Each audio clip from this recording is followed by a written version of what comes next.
Саламатсыздар ма, құрметті әріптестер?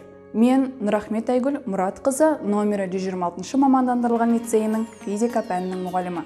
Мұғалім жұмысының негізі сабақ болса, сабақ мен үшін әрқашан шығармашылық іс-әрекет. Мен ең алдымен жоспарлау кезінде әр бөлімде нені оқытамын, қандай оқу мақсаттарына қол жеткіземін, және оқушыларға білімді тез әрі оңай меңгерту үшін қандай іс-әрекеттерді, қандай әдіс-тәсілдерді қолдану керектігін қарастырамын. Бұл сабақ 7-ші сынып оқушыларына арналған.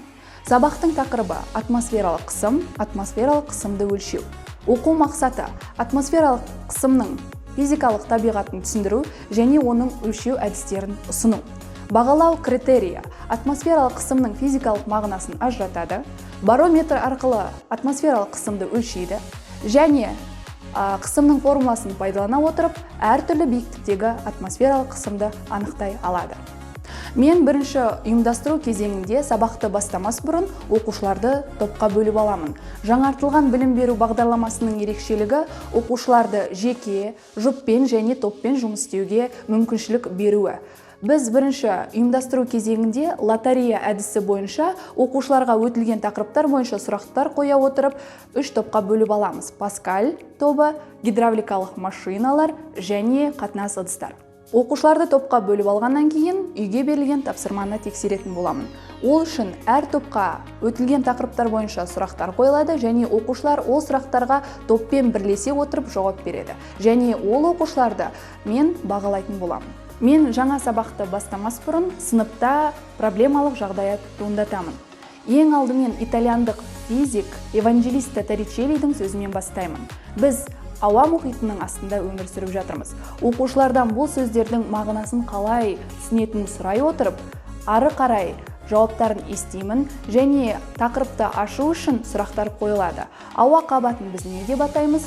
Ауа қабығы біздің жердегі денелерге әсер етуі мүмкін бе? Деген сұрақтарды қоя отырып, мен оқушылардан жауаптарын естимін және сол бойынша жаңа тақырыпты бастайтын боламын.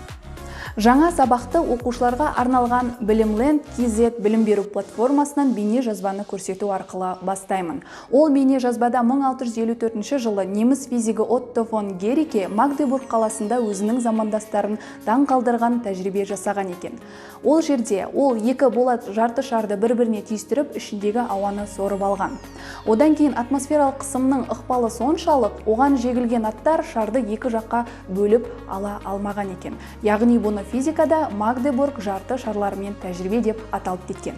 Итальяндық физик Евангелисто Торричелли жасаған тәжірибені түсіндіре отырып, оқушыларға неліктен қалыпты атмосфералық қысымның 760 мм сынаппағанына тең болатынын түсіндіремін. Оқушылардың бүгінгі сабақтан алған теориялық білімдерін практика жүзінде қолдану үшін мен оларға тапсырма беретін боламын. Оқушылар түрлі тәжірибелер жасай отырып, физикалық құбылыстың себеп-салдарын талдайтын болады. Мен оқушылар тәжірибе жасау үшін бір зерттеу сұрағын беремін. Оқушылар сол зерттеу сұрағының айналасында жұмыс жасай отырып, соңында осы құбылыстарға байланысты әртүрлі қорытындылар жасайды.